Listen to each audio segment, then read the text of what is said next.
આગળ વાત કરીએ સુરત શહેરમાં પૂરે ભારે તારાજી સર્જી ટેક્સટાઇલ માર્કેટની દુકાનો પાણીમાં ડૂબી છે। બેઝમેન્ટમાં આવેલી તમામ દુકાનોમાં પાણી ભરાયા હતા। બેઝમેન્ટમાં 1000 જેટલી દુકાનો આવી છે। દુકાનમાં અંદાજિત 2.5 થી 4 ફૂટ જેટલા પાણી ભરાયા હોવાનું દેખાઈ રહ્યું છે। કાપડ વેપારીઓને અંદાજે 150 થી 200 કરોડનું નુકસાન થયું છે। એક વેપારીને લાખો રૂપિયાનું નુકસાન। રક્ષાબંધનના પર્વને લઈને વેપારીઓ દ્વારા તૈયારીઓ કરવામાં આવી હતી।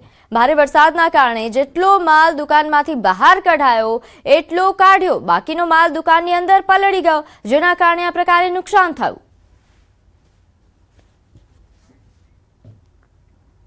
एवरेजली 2.5 से 3 फीट से लेके 7-8 फीट तक का पानी मार्केटों के बेसमेंट में आया है और उसकी वजह से लोगों के दुकान के अंदर का माल, उनका फर्नीचर, ये बड़े पैमाने पे नुकसान हुआ है। लाखों में नहीं, करोड़ों में ये नुकसान हुआ है। व्यापार तो पिछले 2 दिन से जो ठप पड़ा है, एवरेजली 150 से 200 करोड़ रुपए का टर्नओवर था, वो टर्नओवर रुक गया। तो आ तरफ सूरतना सरथाणा विस्तारमा 2 युवको पाणीमां तણાયા। બંને યુવકોની શોધખોળ તેજ કરાઈ છે। આરોગ્ય મંત્રી પ્રફુલ્લ પાનસેરિયા ઘટના સ્થળે પહોંચ્યા। તાત્કાલિક ધોરણે શોધખોળ થાય તેવા પ્રકારની સૂચનાઓ અપાઈ છે। ફાયર વિભાગને કામે લગાડી દેવામાં આવી છે। તો આરોગ્ય મંત્રીને પણ ઘટનાની જાણ થતા તેઓ તાત્કાલિક ઘટના સ્થળે પહોંચ્યા હતા। હાલ તાત્કાલિક ધોરણે જે યુવકો છે તેમની શોધખોળ શરૂ કરી દેવામાં આવી છે। તેમને જરૂરી સૂચનાઓ પણ આપી। ફાયર વિભાગના જવાનો હાલ કામ પર લાગ્યા છે અને શોધખોળ કરી રહ્યા છે। સરથાણા વિસ્તારની આ ઘટના છે। નોંધે છે કે છેલ્લા 2 દિવસ જે સુરતમાં જળ તાંડવ થયું, જેના કારણે આ પ્રકારે પૂરની સ્થિતિ સર્જાઈ હતી। ઘણા એવા વિસ્તારો છે કે જ્યાં આ પ્રકારની ઘટનાઓ બની રહી છે।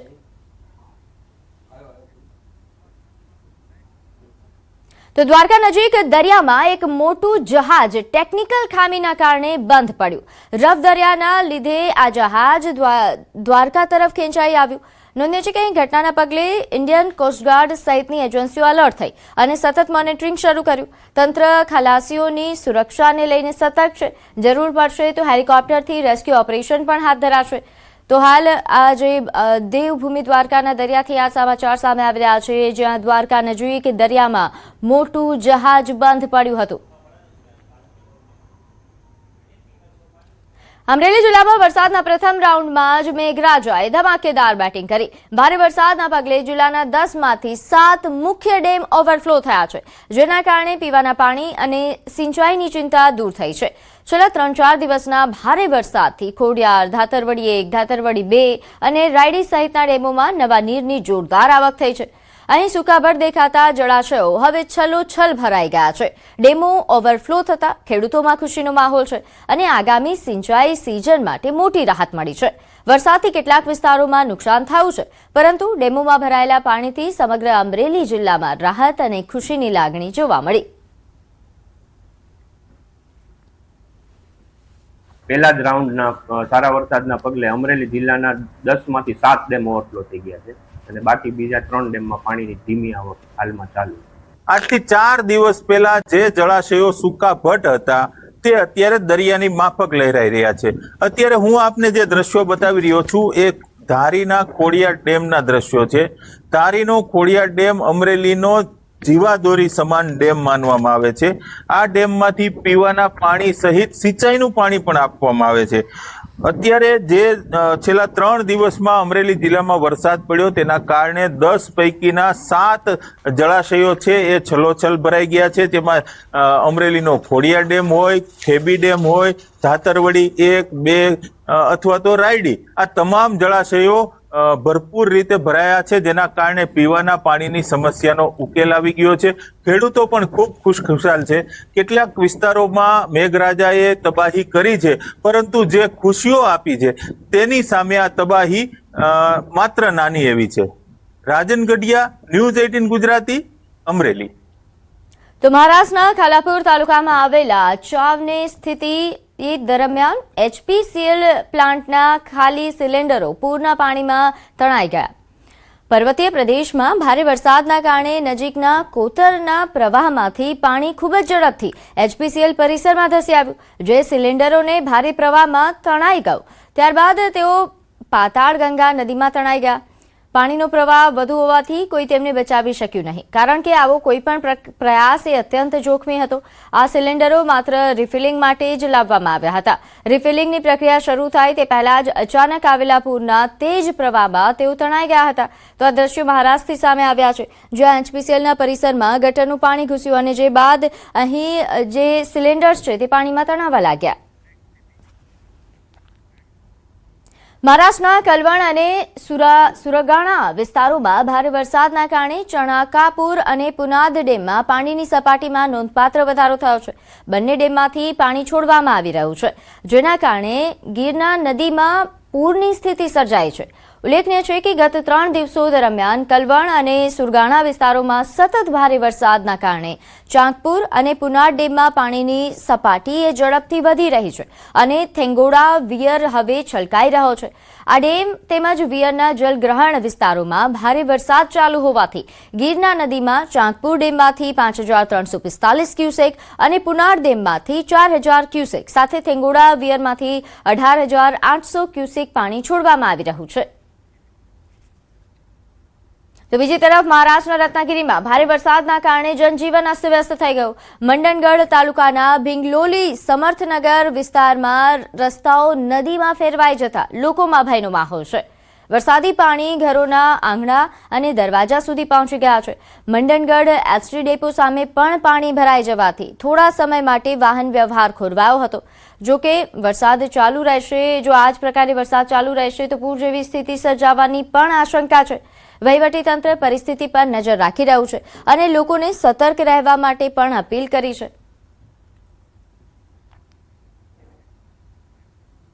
તો મુંબઈના વસઈમાં ભારે વરસાદ બાદ ચારેય બાજુ પાણી જ ભરાયેલા છે. જ્યાં જુઓ ત્યાં પાણી જ પાણી. લોકોના ઘરો સુધી પાણી પહોંચી ગયા છે. વાહનો પાણીમાં ડૂબવા લાગ્યા છે. લોકોને ભારે હાલાકીનો સામનો કરવો પડી રહ્યો છે. અવરજવર માટે ટ્રેક્ટરનો સહારો લેવો પડી રહ્યો છે. તો આ દ્રશ્યો મુંબઈના છે, જ્યાં આ પ્રકારે જ્યાં જુઓ ત્યાં પાણી જ દેખાઈ રહ્યું છે. લોકોના ઘરોમાં પાણી ઘૂસી આવ્યા છે. વાહન ચાલકોને ભારે હાલાકી થઈ રહી છે. मैं इस वक्त ट्रैक्टर पर सवार हूं और वसई ईस्ट का इलाका आपको दिखाऊं कि आप देखिए कितना पानी भरा हुआ है. मेरे सहयोगी नसीब सिंह आप तक तस्वीरें पहुंचा रहे हैं. जहां तक कैमरा जाएगा पानी ही पाना ही है. ये रिहायशी इलाका है और आप समझिए कि यहाँ पर घर हैं, सोसाइटीज हैं, लेकिन उन पर भी पानी का कब्जा हो चुका है.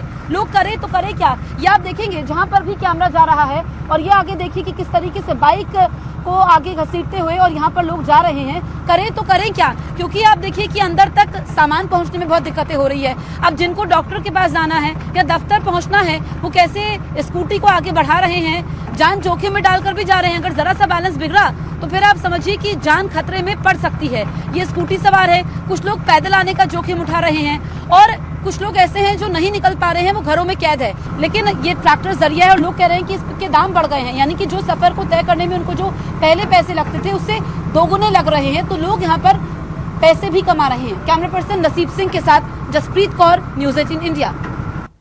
તો મહારાષ્ટ્રના ભિવંડી શહેરના કામવારી નદી વિસ્તારમાંથી એક ચોંકાવનારી ઘટના સામે આવી, જેમાં એક યુવક હાઈટેન્શન વીજળીના થાંભલા પર ચડીને સીધો નદીમાં કૂદી પડ્યો. જીવ જોખમમાં મૂકનારા આ સ્ટન્ટનો વિડીયો સોશિયલ મીડિયા પર વાયરલ થઈ રહ્યો છે, જેના કારણે લોકોમાં રોષ જોવા મળી રહ્યો છે. ભિવંડીમાં છેલ્લા 3 દિવસથી પડી રહેલા ભારે વરસાદના કારણે અનેક અકસ્માતો સર્જાયા છે. જોકે ચિંતાની બાબત એ છે કે કેટલાક યુવાનો આવી જોખમી પરિસ્થિતિમાં પણ જોખમી સ્ટન્ટ કરીને પોતાના જીવને જોખમમાં મૂકી રહ્યા છે. તો કામવારી નદી વિસ્તારનો આ બનાવ છે. હાલ આ વિડીયો સોશિયલ મીડિયા પર ખૂબ વાયરલ થઈ રહ્યો છે અને સવાલો એ ઉઠી રહ્યા છે કે આ પ્રકારના જોખમી સ્ટન્ટ કરવા એ પણ આ પ્રકારની કપરી પરિસ્થિતિમાં એ ખૂબ જ ચિંતાજનક બાબત છે. ખાસ કરીને યુવાનોએ હવે સમજવાની જરૂર છે. આ વિડીયોઝ બાદ ઘણા પ્રકારની અલગ અલગ પ્રતિક્રિયાઓ સામે આવી રહી છે. નોંધનીય છે કે મહારાષ્ટ્રમાં હાલ જે પ્રકારે ભારે વરસાદ વરસી રહ્યો છે, ઘણા એવા વિસ્તારો છે કે જ્યાં હાલ નદી જેવા પાણી ભરાઈ ચૂક્યા છે અને આવા વિસ્તારોમાં આ સમયમાં જ્યારે લોકો હાલાકી ભોગવી રહ્યા છે ત્યારે આ યુવકો સ્ટન્ટ કરી. તો દિલ્હી એનસીઆરમાં ભારે વરસાદ. અહીં ગાઝિયાબાદના ઇન્દિરાપુરમમાં ભારે વરસાદના કારણે રસ્તાઓ પાણીમાં ગરકાવ થઈ ગયા છે. આ સ્થિતિના લીધે લોકોને ભારે હાલાકીનો સામનો કરવો પડી રહ્યો છે. પાણીના તેજ પ્રવાહમાં રસ્તા પર ગાડીઓ ડૂબતી પણ જોવા મળી. મુશળધાર વરસાદના કારણે અનેક વિસ્તારોમાં કલાકો સુધી ટ્રાફિક જામની સમસ્યા સર્જાઈ. વરસાદની આગાહીના કારણે લોકોને સાવચેત રહેવા માટે અપીલ કરવામાં આવી છે. આગળ વાત કરીએ ગીર સોમનાથમાં વિજિલન્સની કાર્યવાહી દરમિયાન હોબાળો. વેરાવળમાં કાર્યવાહી દરમિયાન ભારે હોબાળો થયો. કોડીવાડા વિસ્તારમાં સ્થાનિકો સાથે ઘર્ષણ. નોંધ્ય છે કે દરોડા દરમિયાન સ્થાનિકો સાથે ઘર્ષણનો બનાવ બન્યો હતો. ફાયરિંગ થયાની ચર્ચાએ જોર પકડ્યું છે. આ અંગે કોઈ સત્તાવાર પુષ્ટિ નથી થઈ. ઘટના સ્થળે પોલીસનો કાફલો હાલ તૈનાત છે. તો દ્રશ્યો ગીર સોમનાથથી સામે આવ્યા છે, જ્યાં દરોડા દરમિયાન જે ઘર્ષણ થયું, જે બાદ ફાયરિંગ થયા હોવાની પણ ચર્ચાઓ થઈ રહી છે. હાલ કોઈ સત્તાવાર પુષ્ટિ ફાયરિંગ અંગે નથી થઈ, પરંતુ આ હોબાળો થયા બાદ પોલીસે કાફલો તૈનાત કર્યો. તો ભાવનગર જિલ્લાના મહુવા શહેરમાં જાહેર માર્ગો પર ગેરકાયદેસર દબાણો સામે નગરપાલિકાએ લાલ આંખ કરી છે. ગાંધીબાગ, ભાદરોડ, જાભા અને મેઘદૂત સિનેમા સહિતના વિસ્તારોમાં દબાણ હટાવ ઝુંબેશ હાથ ધરવામાં આવી. પોલીસ, ફાયર વિભાગ અને પીજીવીસીએલની ટીમની હાજરીમાં કાર્યવાહી કરવામાં આવી હતી. આ કાર્યવાહીને લઈને કેટલાક સામાજિક આગેવાનોનો આક્ષેપ છે કે આ કાર્યવાહીથી ગરીબ લોકોની રોજીરોટી પર અસર પડી છે. નગરપાલિકાને મહુવા શહેરનો વિકાસ જ કરવો હોય તો અન્ય ઘણા કામ બાકી છે, એ કરવા જોઈએ. આ રીતે ગરીબ લોકોના રોજગાર પર પ્રહાર કરીને આખા પરિવારો આર્થિક તંગીનો સામનો કરવા મજબૂર બની જશે. હાલમાં ડ્રેનેજો પણ ભરાઈ ગઈ છે. જેમ કે અમારા 7 નંબર વોર્ડમાં સિંગલ વિસ્તાર જે છે ત્યાં બહુ જ ખરાબ પાણી આવે છે, તો એના વિશે પણ આ લોકો કંઈ વિચારતા નથી. પછી ગુજરાત ગેસ કે જે લોકો અહીંયા ખોદીને વહી ગયા એના જે બ્લોક કાઢેલા પડ્યા છે હજી એ પણ ફિટ કરવામાં આવ્યા નથી. નલ સે જલ યોજના જે છે એ લોકોના પણ જે બ્લોક કાઢીને વહી ગયા છે એ પણ લોકોને હજી નગરપાલિકાને દેખાતું નથી. એટલે જે કરવું, ડિમોલેશન કર્યું બહુ સારી વાત છે, પણ લોકોના રોજગારને લોકોના ધંધાને એમને પણ ધ્યાને રાખવા પડે. તો બીજી તરફ નગરપાલિકાનું કહેવું છે કે અગાઉ નોટિસ આપવા છતાં દબાણો દૂર ન કરતા કાર્યવાહી કરવી પડી. નગરપાલિકા વિસ્તારમાં જે જાહેર રસ્તાઓ છે, નગરપાલિકાની જગ્યાઓ છે, એની ઉપર જે પાકા કેબિનો અને પાકા ગેરેજો બનાવીને જે કંઈ પણ દબાણો કર્યા હતા એને અમે અગાઉ પણ નોટિસો આપી હતી. છેલ્લે પણ 1 દિવસ 2 દિવસનો ટાઈમ આપીને ફરીથી પણ છેલ્લે 3 નોટિસો આપી. તેમ છતાં પણ દબાણો એ લોકોએ દૂર ન કરતા આજે નગરપાલિકા દ્વારા પૂરતો સ્ટાફ અને બંદોબસ્ત રાખી અને આ જે કંઈ પણ લોકોને ખરેખર નડતરરૂપ છે, રસ્તાઓ જે છે એ સાંકડા કરી દીધેલા છે, એને હટાવવાની કામગીરી આજે